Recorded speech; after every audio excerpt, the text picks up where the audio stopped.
小宝贝，生日快乐哟！恭喜你又年轻1岁，哈哈！本来昨天过0点就要给你送祝福的，结果不小心睡着了，祝福送完喽。刚刚帮你喂过鹦鹉了啊，临时被领导叫走加班，没办法陪你过生日了。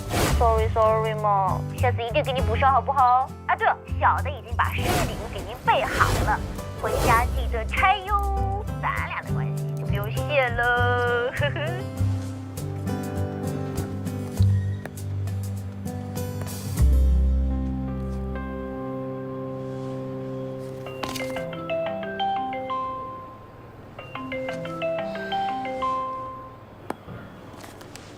喂，我刚微信给你推了2个名片，你这周末回来相亲。我周末有航班。航班又是航班，我说了多少次了啊，让你辞职，你非要做什么飞行员？我不辞职。成交。哎，我来和潇潇说啊，潇潇啊，你忙你的啊，没空的话呢，周末不用回来啊。哎，你妈交给我。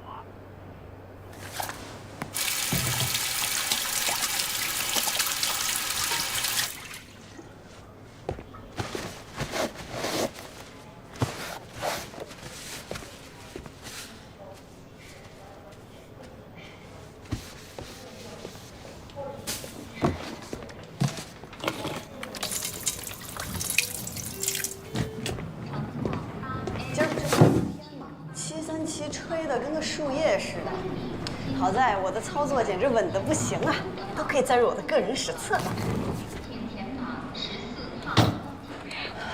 顾部长，你叫什么？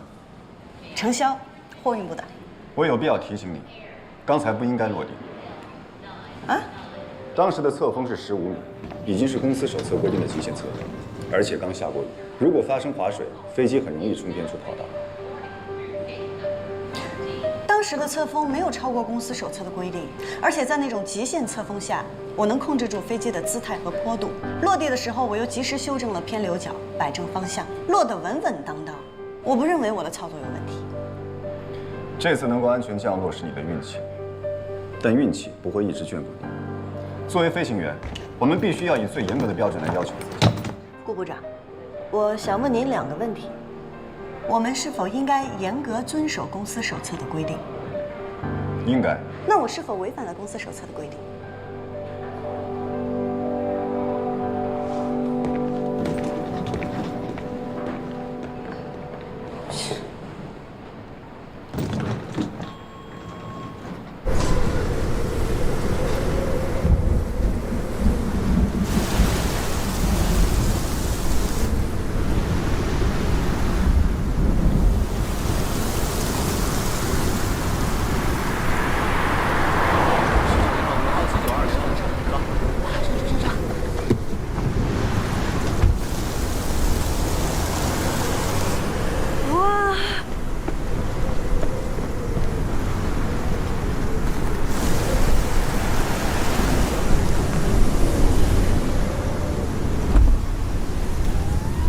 现在应该不太好打车，我要回公司，可以捎你一段。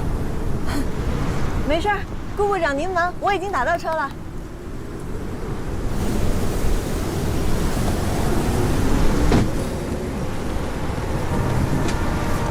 哎，等一下！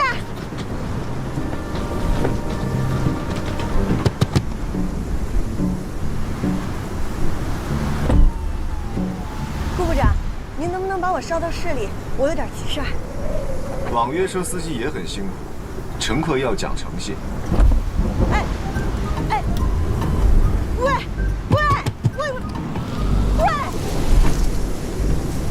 你什么人呐？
哎，您好，您车坏了，需要帮忙吗？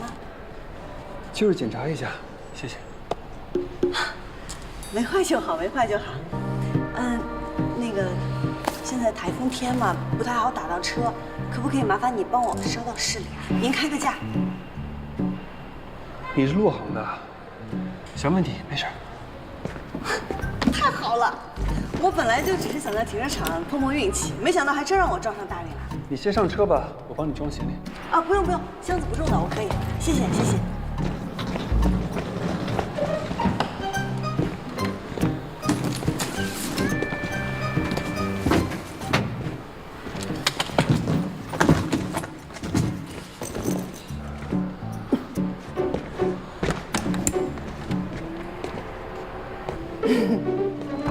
走吧。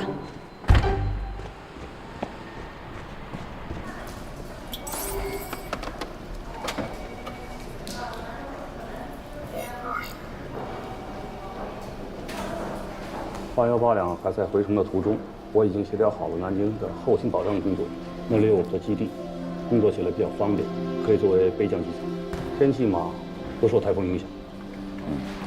你再和南京沟通一下，看看能不能多协调2个停机位数。好，潞州的8158和8826呢，也在江苏境内，务必保障他们也可以备降。顾部长，836拐从沈阳经停潞州飞往汕头，已经上完客人2个小时了。那机长一直催着公司让取消航班，要不我们抓紧取消吧？不行，可是我们机场都关了呀。有更好的方案。尽快替836拐申请直飞汕头的航线，机上部分飞潞州的旅客立即协调，把他们改签到明天最早的航班。行，那这样的话大家应该都没意见。8834航班今天肯定回不来了。我记得机库里有架刚完成维护的飞机，用它顶上。可以。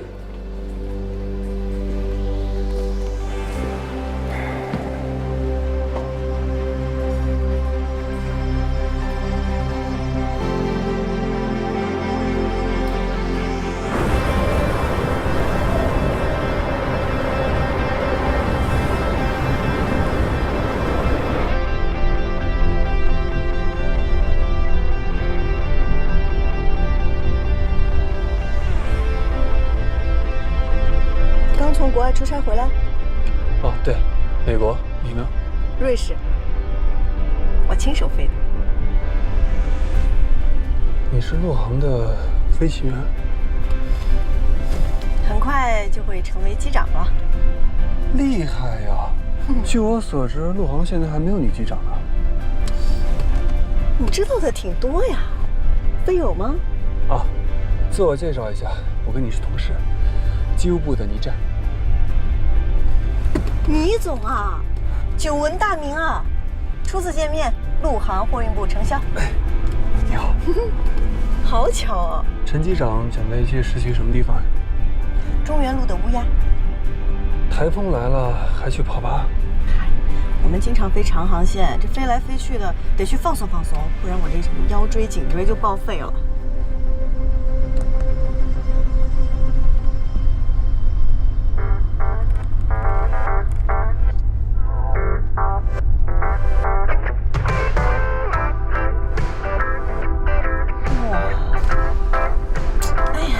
瞬间心情雷暴转晴啊，太舒服了，谢谢你啊。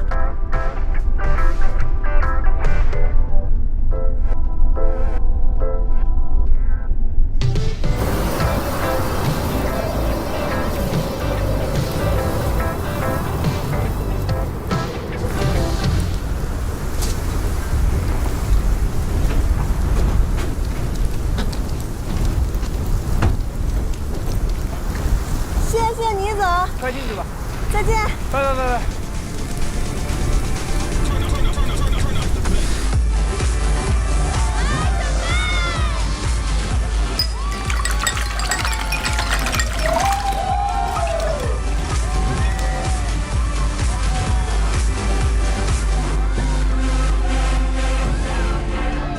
拜。来一杯自由古巴。好的，今天也是可乐加冰。你不要揭穿我，你就让我假装喝点酒嗨一下嘛。你到底是做什么的呀？每次看你深更半夜一人出没，还从不喝酒。神秘职业。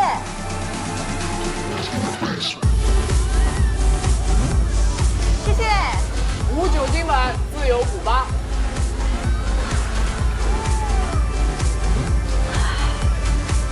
神秘姐姐，你订的蛋糕下午送到的。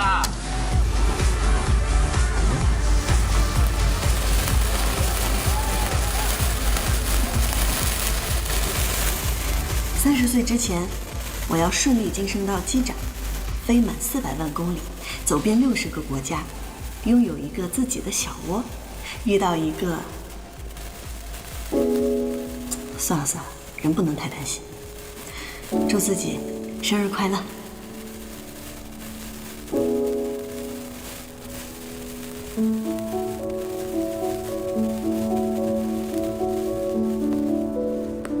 潇潇啊，你妈我已经安抚好了，放心吧。生日快乐，照顾好自己。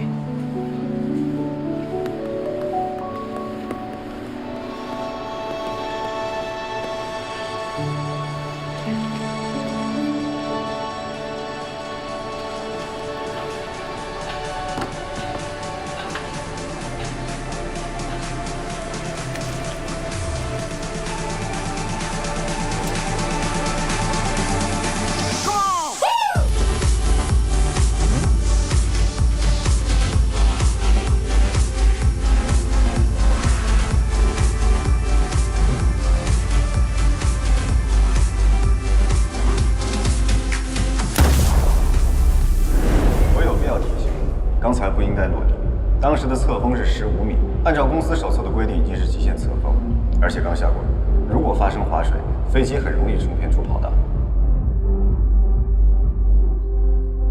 哎，老蔡，哎，你先别睡嘛，我跟你探讨一个技术问题。怎么了？有什么问题明天再说吧。别呀，你不跟我聊，我这睡不着觉了，我就。哎，你觉得我今天的降落好不好？好啊，我不都夸你了吗？你那个落地技术含量很高啊！我在左送监控的时候都没帮你修正啊，是全凭你自己落下来的。所以我的判断是没有问题的，对不对？怎么了？谁说什么不好了？没谁。那你快睡吧，早点休息啊，打扰啦，拜拜。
程机长飞行辛苦啦，生日快乐！一个高科技泡脚桶送给你，促进血循环，保障睡眠，美容养颜。我是不是很贴心啊？快夸我！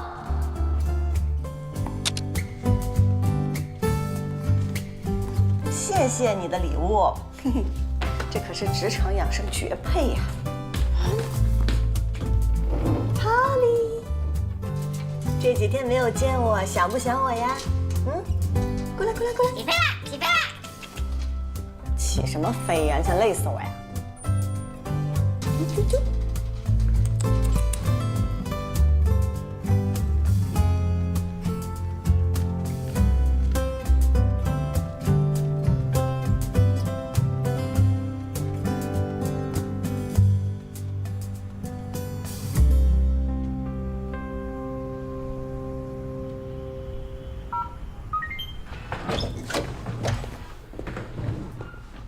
我回来了。欢迎回家。除尘仪启动，灯光正在打开，室内温度23度，湿度50%，很舒服哟。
请开门。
给我定6小时后的闹钟。好的，我会在今天早上7点08分提醒你。晚安，睡个好觉哦。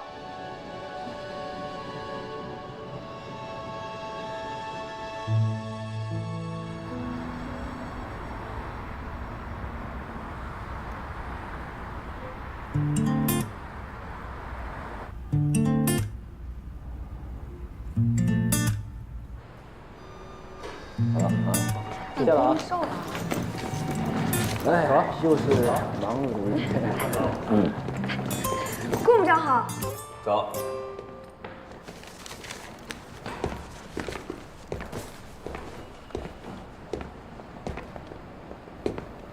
你头发怎么回事？我忘记理了。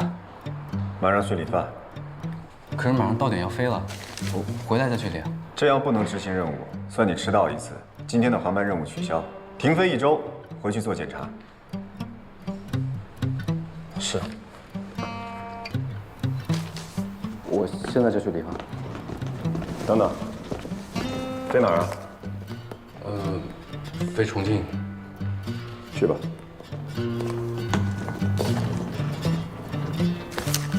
机管部，我是顾南亭。潞州8461的张明仪容不符合飞行要求，我已经解除了他今天的航班任务，尽快通知备份人员就位。徽章呢？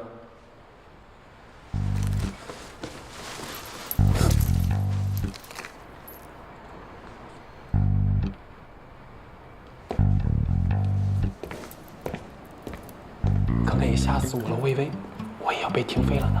顾部长在工作上一直都这样的。听说前几天有个小飞因为刚落地就把安全肩带松开了，被他停飞了1个月。他对自己更狠，没听说吗？他不管每天飞多久，回家都要跑8公里，学习2个小时。8公里？不好意思，我想纠正一下，我并没有每天回家都跑8公里，学习2个小时。不好意思啊，南亭哥，我刚刚说的有点夸张了。我们好久没排在一起飞了，你最近还好吗？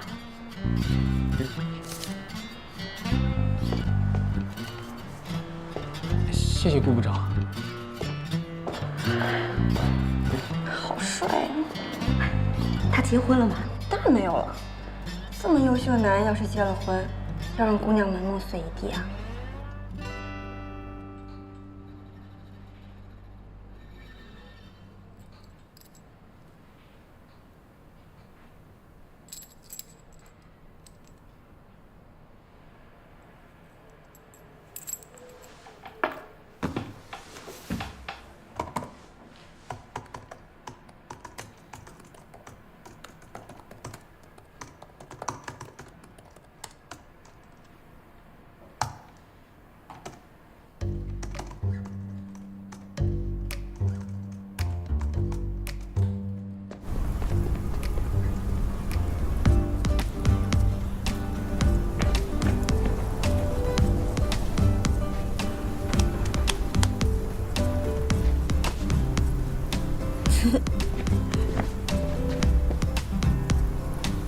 姐，钥匙还有买卖合同都在这里了，房本呢要等到下周银行走完按揭流程以后才能给到您。好的，好的。那您先忙，我先走了。好，谢谢。孙老师，哎，我这儿有一个初步的装修方案，您看看。哦，我看看。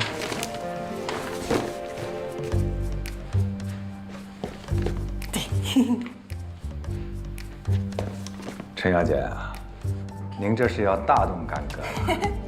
哎呀，我好不容易花光了自己所有的身家，有了一个属于自己的小窝，我一定要装修成我喜欢的样子。但是有个问题，你想过没有？这样一来，预算就上去了。没关系，我快升机长了。哎呦，那提前恭喜您了。谢谢谢谢。好了，刚才我说到了咱们机队的规划、联盟合作和成本控制的问题。所有我今天所说的，你们各个部门都要尽快的传达下去，好吧？接下来呢，我想说一件咱们今天，蔡总，哎呦，接下来呢，我想说一件我们今天会议最重要的一件事情。由于公司要进行战略性的调整，经过董事会的决定，将正式撤销货运飞行部。当然了，这个事情我们已经开过好几轮会了。实际上，从3个月之前，咱们就已经不再接新的货运单子了。蔡总，您那边现在还有积压的货运单吗？没有，最后一趟我亲自飞的。您可真是劳苦功高啊！那货运飞行部的飞行员，您都提前打过招呼了吧？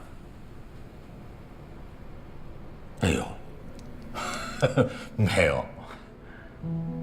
这可是3个月之前就定下来的，再怎么也得让货运部的飞行员们能有个心理准备啊。这要是以后闹起来，我们货运部总共就那么几个飞行员，都是年轻人，干劲儿足，别伤了人家的热情。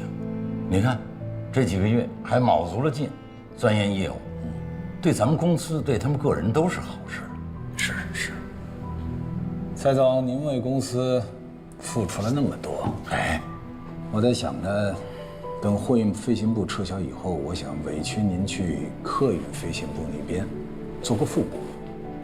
我是希望你能够把您的经验传授给像南田这样的晚辈，给他们指指路，带带他们，好不好？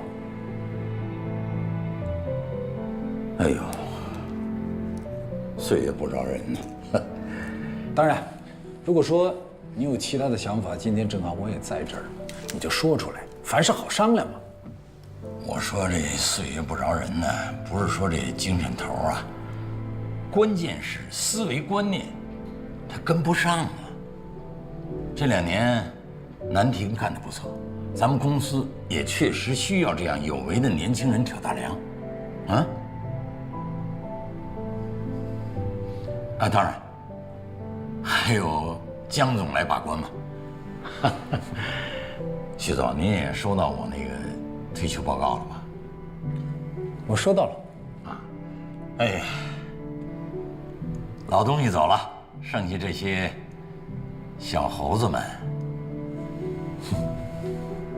总不能树倒猢狲散吧？你可真会开玩笑。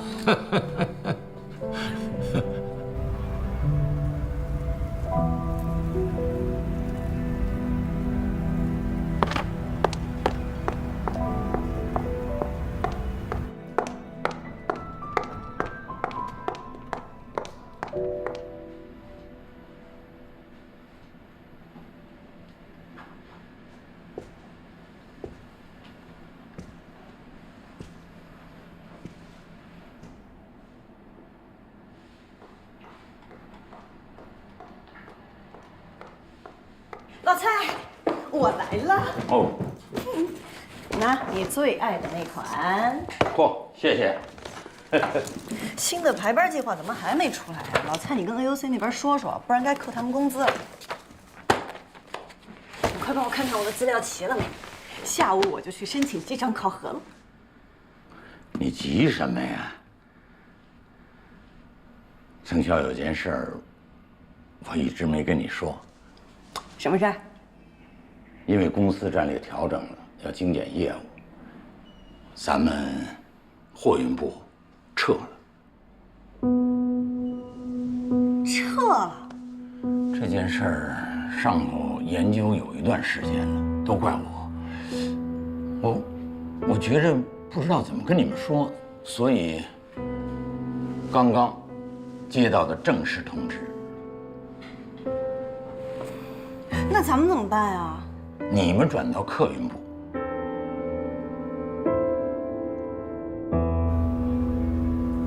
我为什么要转到客运部？我，你小点声，别大呼小叫的。说撤就撤，说转就转呀，也不问问我们想不想去。哎呦，你这是臭豆腐变成香饽饽了，别得了便宜还卖乖嘛。我从入行以来，我开的就是货运，可能别人嫌弃我们运猪运牛，但我就是喜欢这里。客运部有什么好的？客运部有什么好的？客运部单身小哥多，本来女飞就少啊，你要过去非抢疯了不可呀。老蔡，你有没有点正形啊？唉，那您呢？您跟我们一起过去？我想退下来了。别呀，您身子骨多好呀，您再干10年都可以。飞来飞去这么多年了，不着家呀，借这机会退下来，多陪陪家里的。我从入职以来我就跟着您，这都7年了。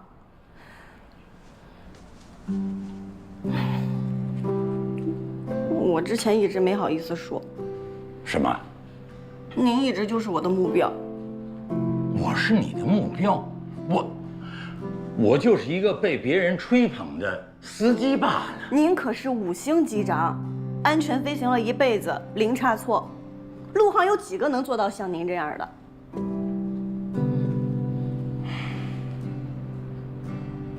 小常，天底下没有不散的宴席。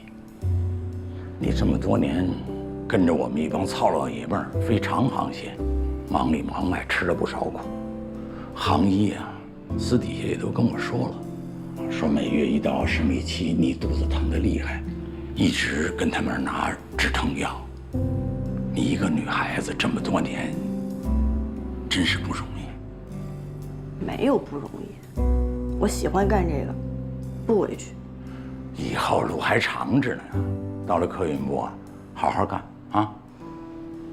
别这样，哎呦，飞客运那比非货运滋润多了。好了，就这样，你等着。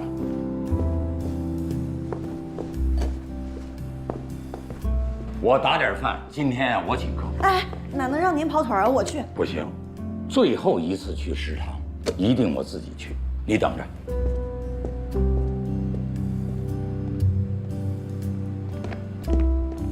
哎，你好。老蔡，怎么了？到了客运部，我一定会努力的，不给你丢脸。好，那咱们就说定了。等你成了机长，请我吃饭。必须的。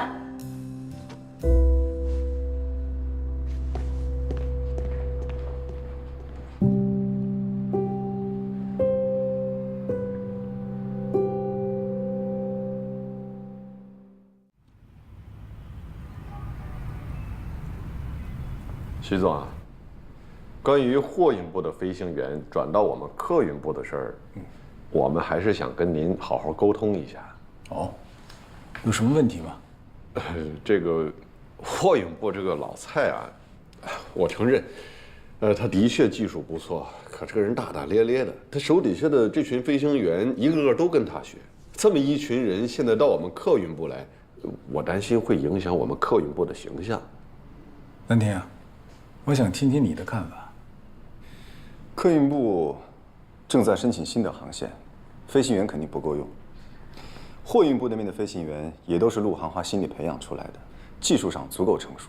我认为还是应该给他们一个机会。当然，其他方面必须严格把关。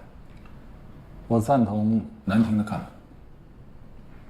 那行，那我们严格把关。可即便如此，货运部那个女的，咱就别要了吧。咱们可以推荐给有行的货运部。为什么？未婚未育啊。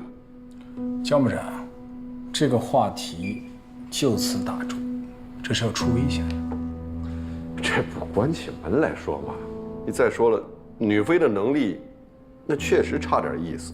飞行能力跟性别没有关系，只跟个人有关。那利用率呢？女飞的利用率低，这总是共识吧？根据全行的数据统计，其他公司招的女飞，不管是在飞行时长、安全记录还是正常率上，并没有低于男性飞行员。姜部长，我记得好像你们飞行部应该有5年的时间没招过女飞行员了吧？去年我就客运部关于招收女飞一事做了一份可行性报告，但一直没有得到推进的许可。这件事情，我早就想和姜部长探讨一下了。无论男飞女飞，都是飞行员，我们应该一视同仁。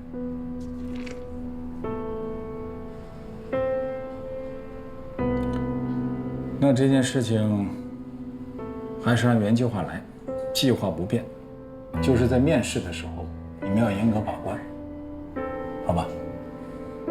好。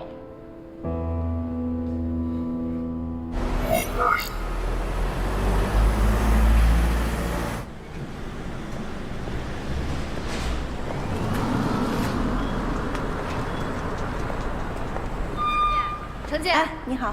小姐，小姐。凡哥。哎，小姐，又来看飞机来了？是啊，我来看看我的小七。这周整修完啊，这架737就要移交给狒狒了。这么快啊？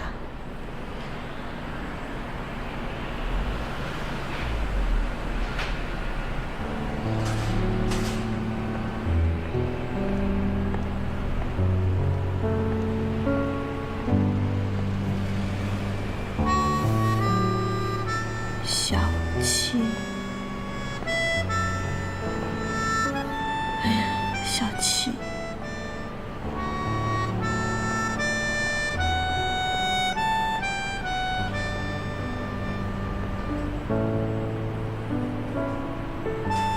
我们第一次一起是去了阿拉斯加，接着是里约、阿姆斯特丹。我们一起运过化工原料、豪华游艇。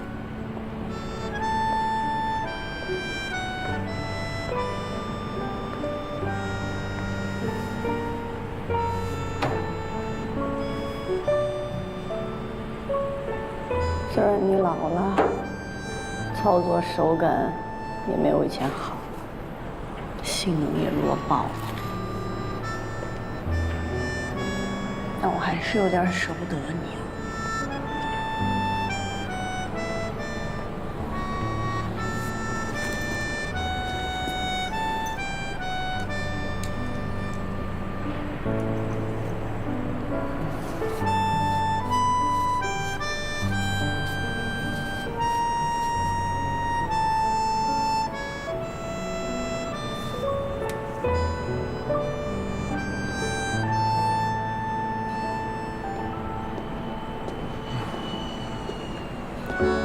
可以，辛苦了，其他没问题。那我先走了。嗯。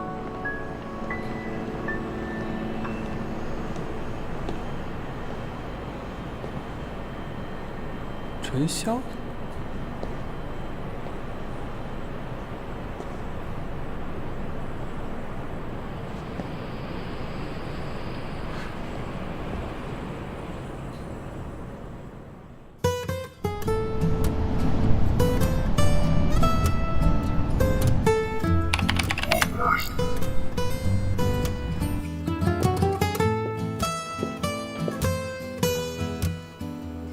自信、放松、专业，程潇 ，Go Go Go！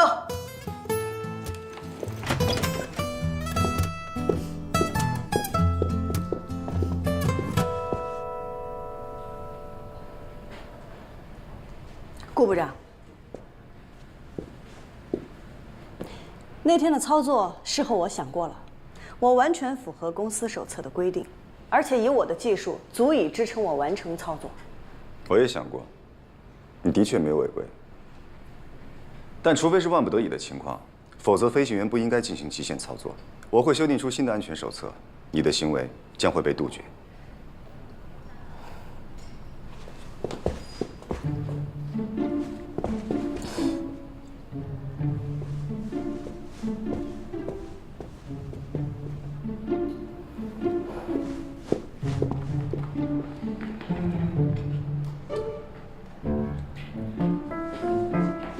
出来了，怎么样？都问什么了？没啥，就随便问问，走个流程。哎，我刚才看到大魔王也在里边。谁？我听客运部的人说，他是飞行员高升的噩梦。大魔王这个名字太适合他了。顾部长的飞行技术，那是没话说，在咱们陆行也算是数一数二了。难怪他看谁都不顺眼。数一数二，等姐去了还真不一定。那是，我们程大机长在货运部那绝对是一姐的存在。一会儿看姐怎么治他。下面2位，程潇、宋宋，加油，加油！咱们等着看看啊。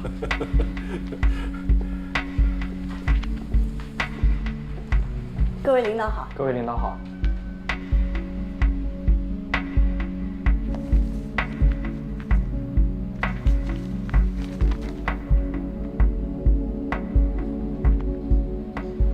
坐吧。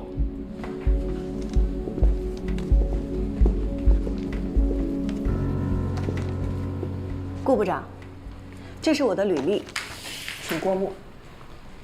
有什么问题您随便问。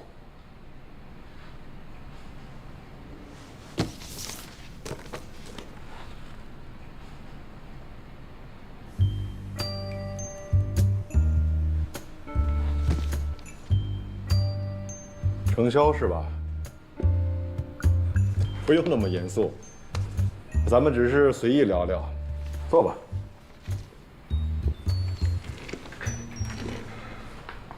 顾部长，人家刚才都点你名了，你来问吧。你为什么会选择飞行员作为职业？因为自由。飞行可以摆脱地心引力，在地球表面无拘无束，坐拥全世界风景最美的办公室，追着太阳跑，和群星作伴。当然啦，还有一点重要的现实原因，收入高。飞行员可以让我获得经济自由，可以让我遵从内心，更自在的生活。所以，你就是用这种态度来飞的。飞行工作是规章纪律，是要付出自由的代价去完成你的职责。知道这份工作的严肃性吗？我2013年入职，已经飞了3500个小时，飞行经历时间2700个小时，没有任何差错记录，所有考评全优通过。除此之外，我还有航空英语5级证书和国际航班上英语通讯资格。这就是我对严肃工作的回答。就你最近一次的表现来说，在极限风速中降落，不管落地有多稳，都应该进行降频。那天那么恶劣的天气情况，我凭我过硬的技术让飞机安全落地，有什么问题吗？难道非得改行备降，让公司损失几十万？飞行安全不是用金钱去衡量的。我再说一遍，我的落地操作没有任何问题，更没有违反现有的飞行安全手册。既然已经进了客运部，那就等面试以后，再对那天的落地操作做进一步的沟通，怎么样？关于程潇是否进入客运部，我认为还有待商榷。顾部长，货运部的飞行员安排到客运部，这是公司的安排。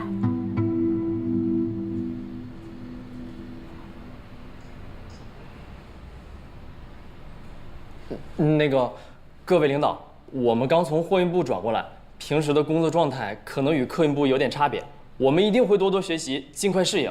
飞行员就是飞机的灵魂，我们的工作关乎到旅客的安危和公司的财产，一刻都不容麻痹。这点我也赞同。不过上个月我从北海道度假回来，坐的是咱们 XD884航班，机长广播我只在下降途中听到过1次。请问顾部长，这是不是有点太不严谨了？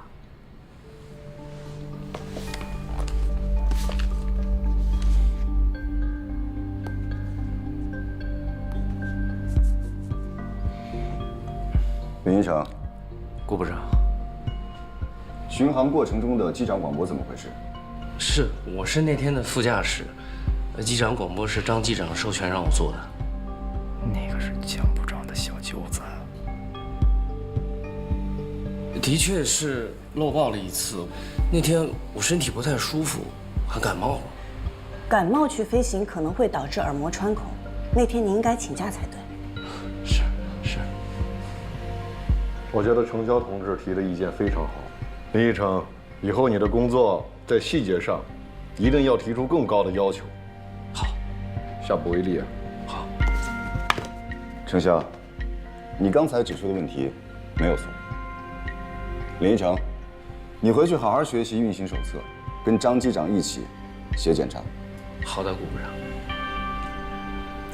所以顾部长，请您不要戴着有色眼镜看我，也不要怀疑我的业务能力。能力是技术和态度的总和，没有严肃谦逊的态度，再好的技术，也不能保证100%的飞行安全。以你目前对这份职业的认知，就算公司安排你进入客运部，你也必须从观察员开始，重新上岗。观察员？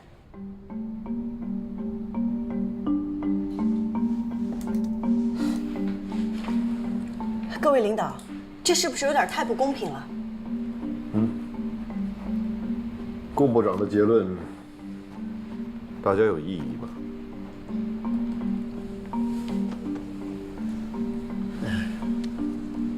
按小陈的资历，已经有升机长的资格。如果突然降成观察员，好像有点不合适。要不然，让他再飞一个看看。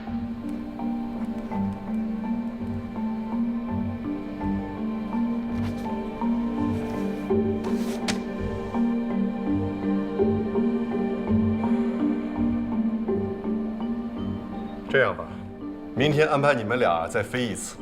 你不是觉得顾部长这样安排很不公平吗？那你就好好飞，把你的真实水平展示出来，证明给他看看，然后再决定是否保住你第1副驾驶的位置。有这个信心吗？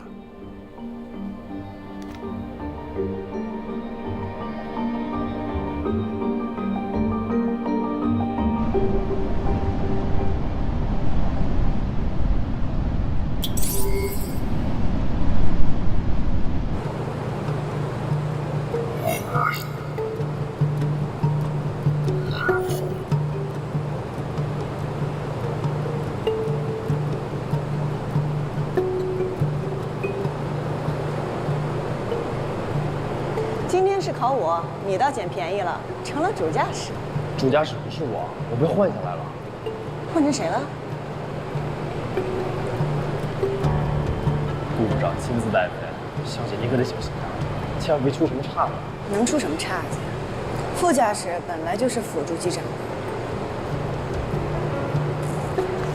郭南亭又是最好的飞行员，以他的水平，我的能力，这种考核我闭眼都能过。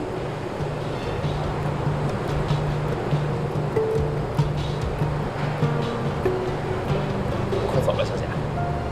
走。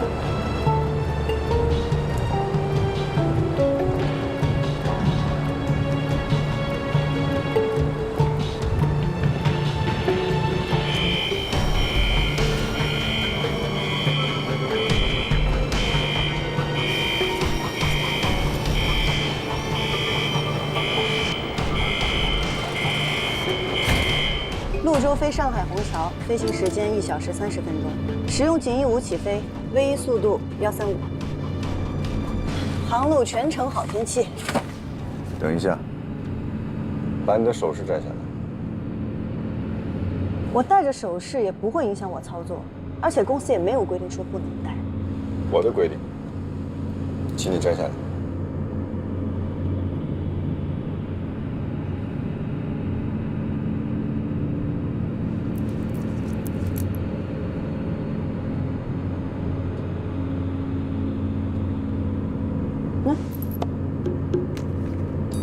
你自己没口袋？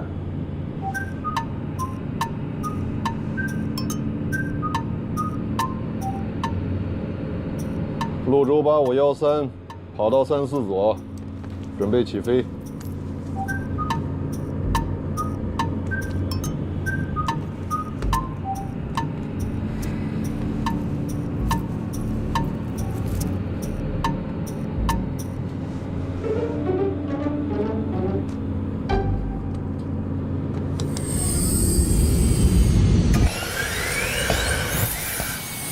开始稳定。调定起飞推力。起飞推力调定，80海里。检查。排前轮。正上升。收轮。CMD VR 加到15以上。锦翼1。锦翼1绿灯。锦翼0。锦翼0灯灭。增压正常。起飞后检查单。发动机引气开，空调组件自动，起落架收上关断，锦翼收上灯灭。起飞后检查单完成。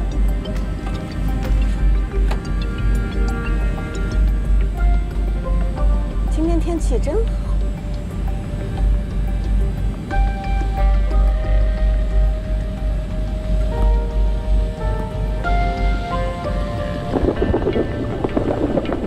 鸟群。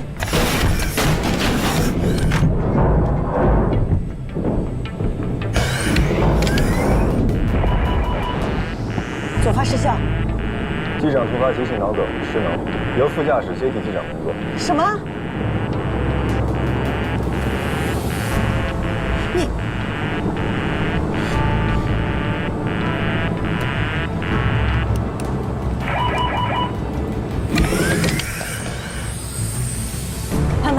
潘，潞州8513，左发失效，申请应急返场。收到，潘，潞州8513，右转航向113，跑道34左，口落。右转航向113，跑道34左，潞州8513。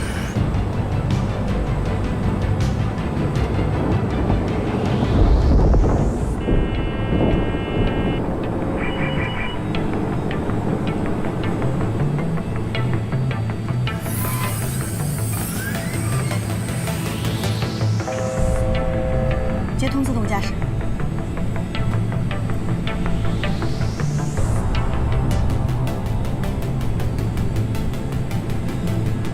闻到味道了吗？啊？什么味道啊？你认真点儿，这鸟群不是被卷进发动机了吗？烧焦味儿没闻到啊？晚上请你吃烧烤啊！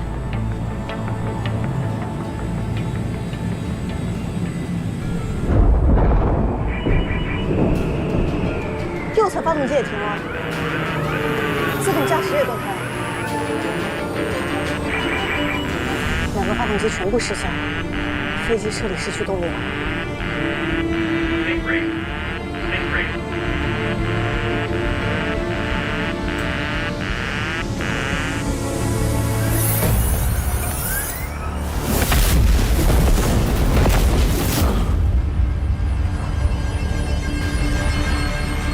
观察员把机长拖出来，你坐左驾驶位置。啊？执行。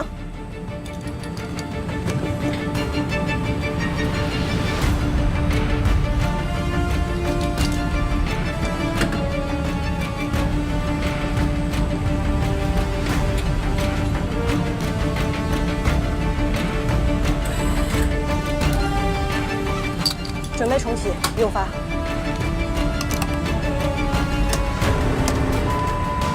重启失败。泸州8513报告飞行意图，你可以选择任意跑道落地。飞机现在飞不到机场了，准备场外迫降。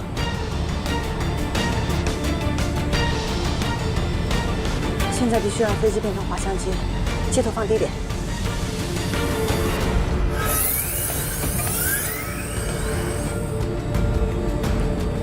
泸州8513，请明确你到底准备在哪儿降落。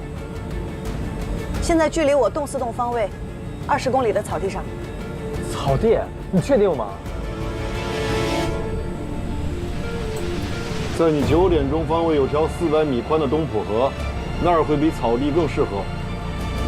不能去东浦河，现在地面风暴8米每秒，河面上风速会更高，风向也不稳，容易导致飞机侧翻。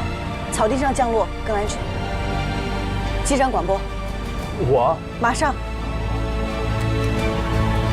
客舱注意，现在是机长广播，飞机故障，现在迫降，请客舱做好防冲撞准备。警音1，警音1，绿灯。警音5，警音5，绿灯。警音15，警音15，绿灯。放轮吗？不放轮。警音30。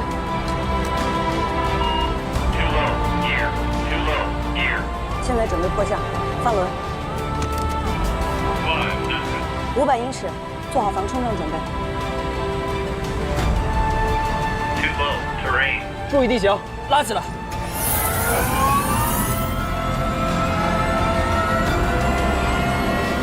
300英尺。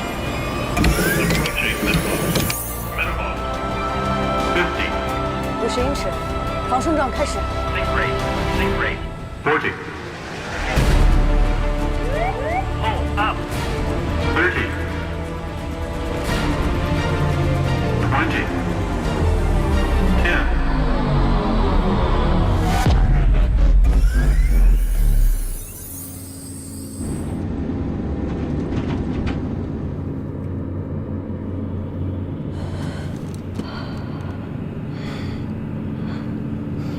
客舱机组各就各位。车里检查单。车里检查单。好了，就到这儿吧。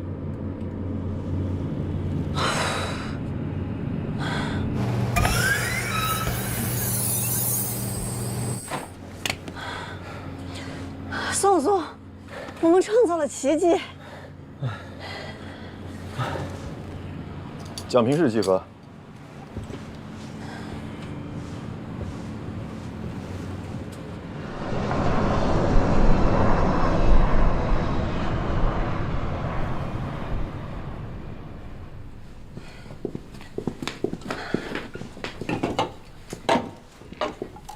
谢谢啊。不客气。南丁哥，辛苦了，喝口水。我不喝饮料，谢谢。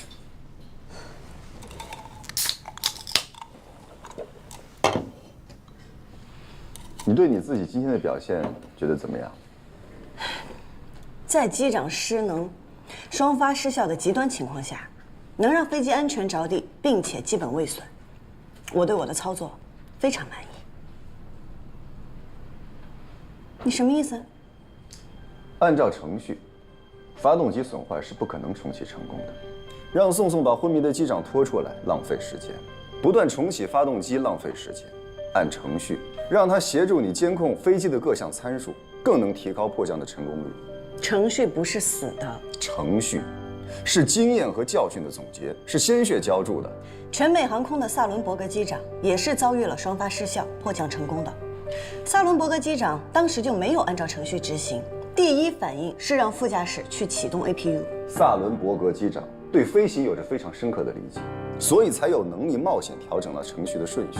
作为普通飞行员，严格遵守程序才是安全的最大保障。我绝对遵守程序，也敬畏规章，但是规章和程序不是死的，是在不断变化和改进的。你如果真的重视规章，发动机停发的时候就不会惦记烧烤。必须要像飞行一样训练，像训练一样飞行，这是原则。我认同你说的，任何飞行操作都要认真，我也一直都是这么做的。但是心理上也是需要放松的呀。你要是一直紧绷着，反而容易出现失误。就在你放松的时候，你身边还有一位需要急救的同事。急性脑梗是有最佳抢救期的。可是那又不是真的，这是模拟。就凭你这句话，我现在100%确定，你必须从头训练。你好，好。哎呀，这件事儿啊，我和顾部长再研究一下。10分钟以后，你到我办公室里来一下。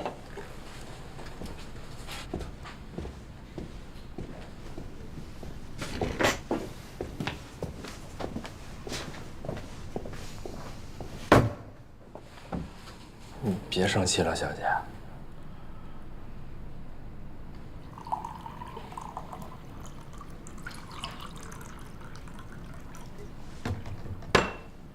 你都把我弄糊涂了。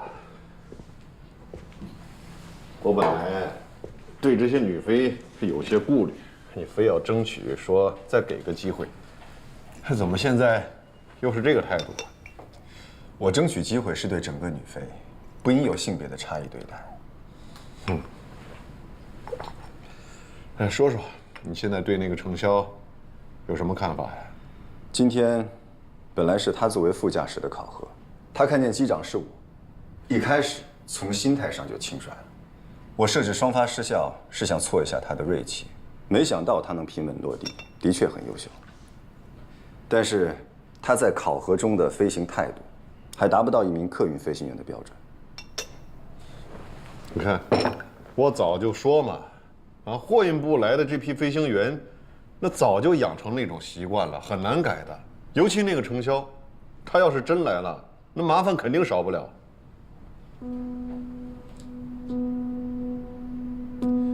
昨天面试结束以后，我从各部门详细了解了货运部的飞行员。程潇在工作上能吃苦，爱钻研，优点很突出，所以我收回程潇不适合客运部的表态，让他正常参加787机型的改装训练。去澳洲啊？要在澳洲那儿待2个月的，那万一到了最后还是不行，那岂不浪费了公司的资源？任何一个可能的人才，都值得公司为此付出资源。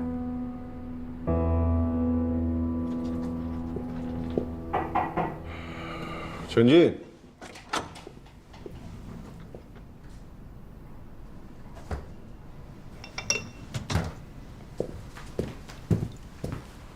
江部长。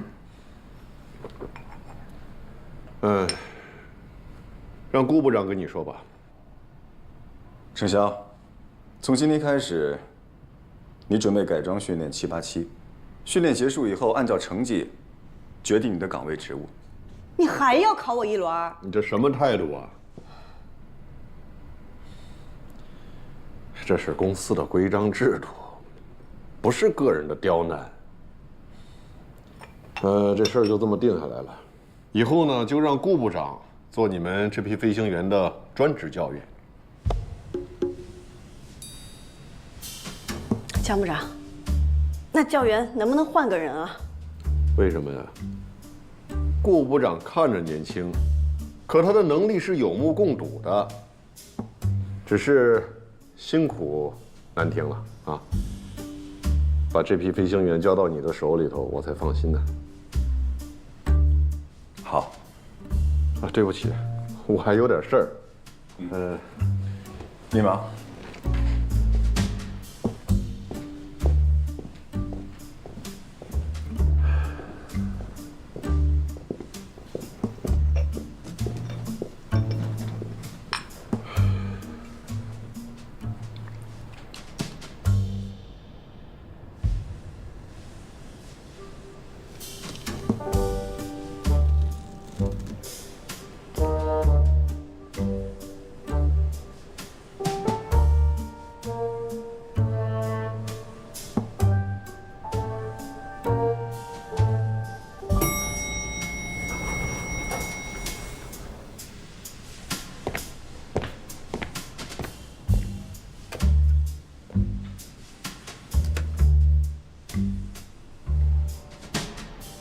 我等下一步。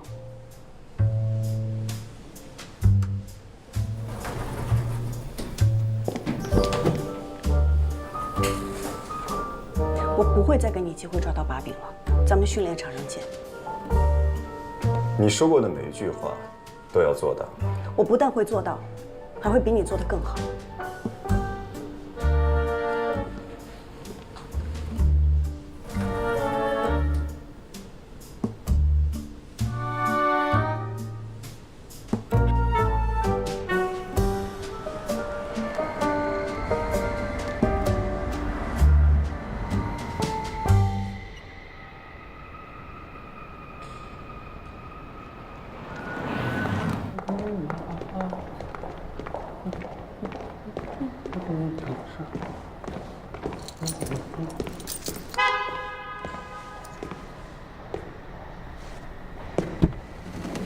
哟，这谁呀？回来了。这等多久啊？再过30分钟不出现就走。这能让惜时如金的顾部长等过30分钟也值了。